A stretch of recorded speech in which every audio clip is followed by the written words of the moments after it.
Hančer pokušava da priča sa Derijom, ali ne uspeva, jer je Derija šokirana nakon onoga što se desilo sinoć. Ona samo legne u krevet, govoreći da želi da zaspi i da sve zaboravi. Hančer govori Čemilu da se nešto desilo sa Derijom, ali da ona sada mora na posao. Hančer odlazi u poštu i želi da pošiljka sa kolevkom stigne ovde, jer ne želi da to iko vidi. Džihan prati Hančeru stopu i nakon što ona izađe iz pošte, on ulazi i govori čoveku koji radi da promijeni adresu na vilu Deviroglu. Džihan je istrajan u tome da vidi šta Hančer smera. Melih odlazi da se vidi sa sinem i njih dvoje se dogovaraju šta će kupiti za ceremoniju. Sinem je videla jednu lepu venčanicu, ali govori Melihu da je to skupo i da nije vredno novca. Melih joj govori da je dao svoju karticu da kupi šta god poželi i da tako i uradi. Sinem također govori Melihu da bi bilo lepo da saopšti Fadime i Ajsu da će se on oženiti, jer ne bi bilo lepo da ih ne pozovu. Melih obećava da će to uraditi i odmah šalje Ajsu poruku da im mora nešto saopštiti. Fadime nije srećna što to čuje, jer je ljuta na svog sina, ali nas zanima njena reakcija kada čuje da se Melih ženi sa sinem. Nusret i Bejza pokušavaju da smire bebu koja se rodila. Sve izgleda jako mirno i tiho, kao da se ništa nije desilo. Bejza ne zna ni koju hranu da da bebi, niti bilo šta. Ona pokušava da dobije Džihana na telefon, ali on se ne javlja, jer mu je Hančer preča od svega. Čemil se vraća kući i vidi da nema Derije. Naime, Derija odlazi na jednu adresu i tamo joj vrata otvara Tajar, koji čuva Jonču u jednoj kući.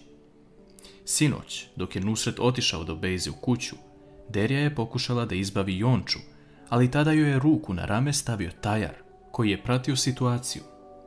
On se pobrinuo da izvuče Jonču iz rupe koju je Nusret iskopao i stavio lutku u ćebe kako bi Nusret pomislio da je sve u redu. Tajar je spasio Jonču, ali on govori Deriji da se ne petlja u ovo i da ne postavlja pitanja, jer je on samo tako izvukao živu glavu, a ne može garantovati da će Deriji neko sutra pomoći ako se ovo desi, jer je Nusret jako opasan čovjek. Hančer stiže poruka na telefon da je pošiljka stigla na adresu vile Deviroglu i ona odmah odlazi na lice mesta. Džihan stiže pre Hančer i odlazi u staru kuću kako bi video šta je to Hančeru poručila. On kreće da otvori kutiju, ali tada se pojavljuje Hančer koja ga zaustavlja, govoreći da ne gleda njene privatne stvari. U tom momentu Bejza i Nusret dolaze pred vilu sa bebom. Bejza vidi da je Džihan u staroj kući i ona odlazi sa bebom pred njega. Džihan, u momentu kada Bejza ulazi, govori Hančer da ovo radi samo zato što je još uvek ludo voli. Bejza to čuje i govori Džihanu da je ovo prvi i posljednji put da vidi svog sina. Džihan izlazi napolje krenuvši prema Bejzi, ali Nusret se nađe na putu i sukobljava se sa Džihanom.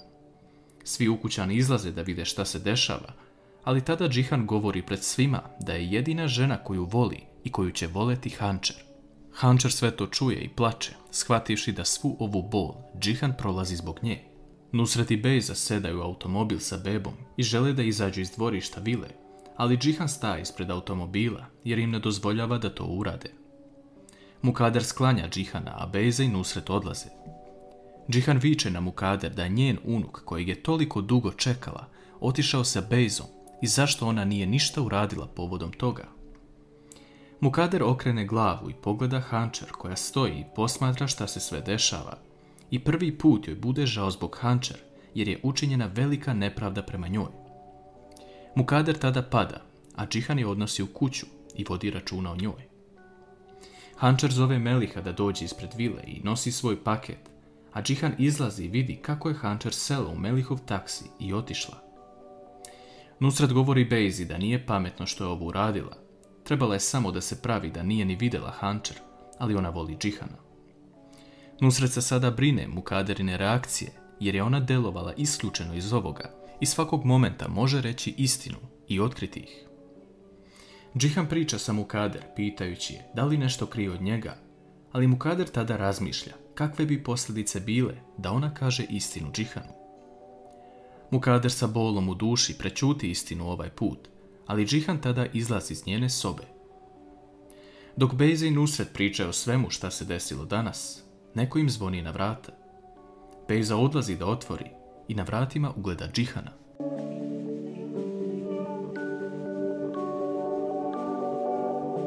Džihan ulazi u kuću jer želi da vidi svog sina, ali i da odvede Bejzu u vilu.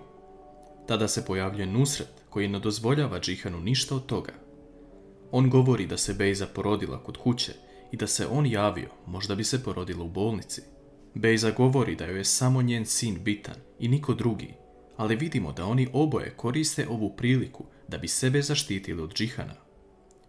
Džihan čuje bebu kako plače i želi da ode da je vidi, ali Nusret ga zaustavlja, govoreći da kada odluči da bude pravi otac, tek tada može vidjeti svoje dete. Melih i Sinem se opet viđaju na klupici i Melih joj poklanja jednu srebrnu ogrlicu. Uskoro je kraj njihovim brigama i živeće zajedno i venčaće se. Sinem ga pita da li je preneo Fadime i Ajsu da će se venčati, ali on govori da nije, jer je imao jednu veću obavezu. Melih ne želi da kaže ništa za Hančer, jer je on čovjek od reči. Sinem mu na to govori da je zanima koja je obaveza preča od njihovog venčanja i da oni to ne mogu obaviti bez znanja njegove majke i sestre.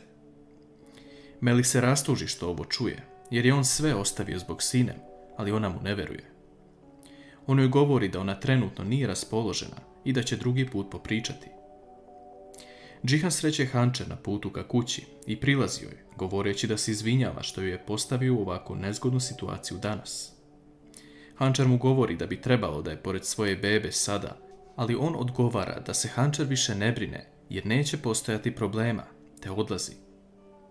Pošto je Derija rekla Čemilu da je pomagala svojoj majici i išla u bolnicu sa njom, Čemil uveče dolazi u kuću i govori Deriji da ga laže jer je bio kod njene majke i da ona nije išla u bolnicu. Derija se izvlači nekako govoreći da njena majka ima Alzheimer i da ona zaboravlja stvari. Čemil tada shvati da je pogrešio te izlazi iz kuće. Međutim, u tom trenutku se pojavljuje Bejza na vratima koja je došla sa bebom. Ona ulazi mirno u kuću i daje bebu Hančeru naručje. Bejza tada govori da je nakon porođaja počela da gleda svet drugim očima, ali da Džihan nije ni video bebu kako treba. Naime, Bejza došla sa planom kako bi omekšala Hančerino srce i kako bi Hančer napustila Džihana zauvek.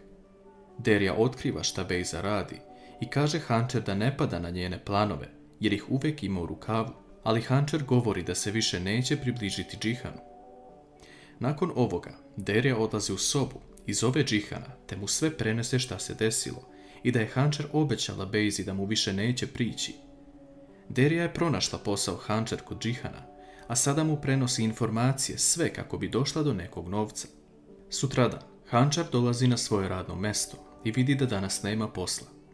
Džihan je još uvek posmatra preko kamera, ali u jednom trenutku Mukader pada u nesvest, a Gulsum trči do Džihanove kancelarije kako bi ga obavestila.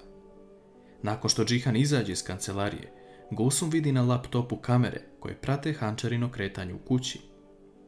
Ona to odmah javlja Bejzi, koja odlazi na lice mesta i govori Hančer da je pogazila svoje reči. Hančer nije jasno šta se dešava, ali tada je Bejza pita da li zna ko joj je šef. Hančer ne zna jer joj je Derija rekla da je samo čovjek koji mnogo radi i gazda je u firmi.